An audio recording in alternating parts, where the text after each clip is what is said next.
उत्तर प्रदेश राज्य के आजमगढ़ जिले में आजमगढ़ से लगभग 35 किलोमीटर दूर महाराजगंज में सरयू नदी के तट पर स्थित बाबा भैरवनाथ धाम है, जहां पर भक्तों की प्रत्येक मंगलवार को और पूर्णिमा को बड़ी भारी भीड़ लगती है। यहां बाबा के भक्त बहुत दूर दूर से आते हैं और अपनी श्रद्धा के अनुसार पूजा पाठ करते हैं। भैरव बाबा का मंदिर यहाँ होने के पीछे बहुत बड़ी पौराणिक कथा है। चलिए आज आप लोगों को हम इसके बारे में बताते हैं।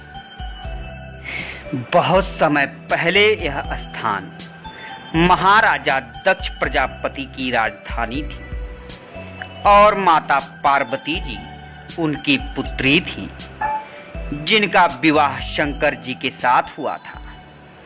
महाराजा दक्ष प्रजापति ने यहाँ एक बार बहुत ही बड़ा यज्ञ का अनुष्ठान किया और सभी देवी देवताओं को आमंत्रित किया, परंतु उन्होंने अपने जमाता शिव और पुत्री सती को यज्ञ में आने हेतु निमंत्रित नहीं किया। शंकर जी के समझाने के बाद भी सती अपने पिता के उस यज्ञ में बिन बुलाए चली गई। यज्ञ स्थल में दक्ष प्रजापति ने सती और शंकर जी का घोर निरादर किया। अपमान सह न पाने के कारण सती ने तत्काल यज्ञ स्थल में ही योगा अग्नि से स्वयं को भस्म कर दिया।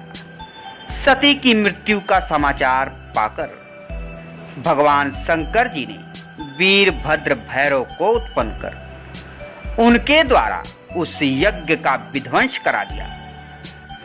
वीरभद्र भैरव ने पूर्व में भगवान शिव का विरोध तथा उपहास करने वाले देवताओं तथा ऋषियों को यथा योग्य दंड देते हुए दक्ष प्रजापति का सिर भी काट डाला। बाद में ब्रह्मा जी के द्वारा प्रार्थना किए जाने पर भगवान शंकर ने दक्ष प्रजापति को उनके सिर के बदले में बकरे का सिर प्रदान कर उनके यज्ञ को संपन्न करवाया।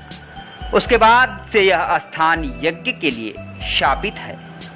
यहाँ आज तक कोई भी यज्ञ सफल नहीं हुआ।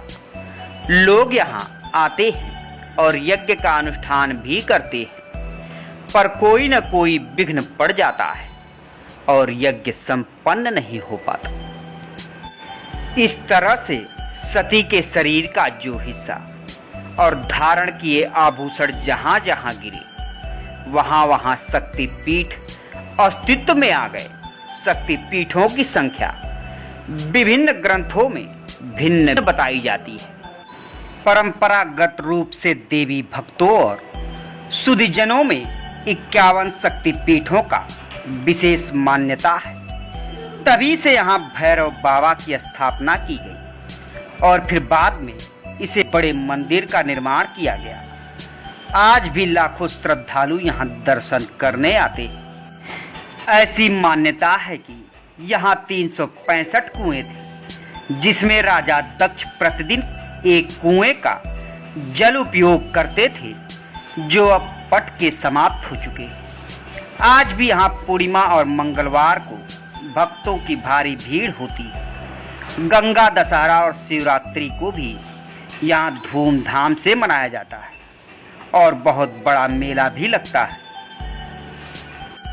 काफी समय पहले से ही इस स्थान को पर्यटन स्थल में बनाने की मांग हो रही है, जो अभी तक संपन्न नहीं हो पाई। उम्मीद है यह भी जल्दी पूरा हो जाएगी।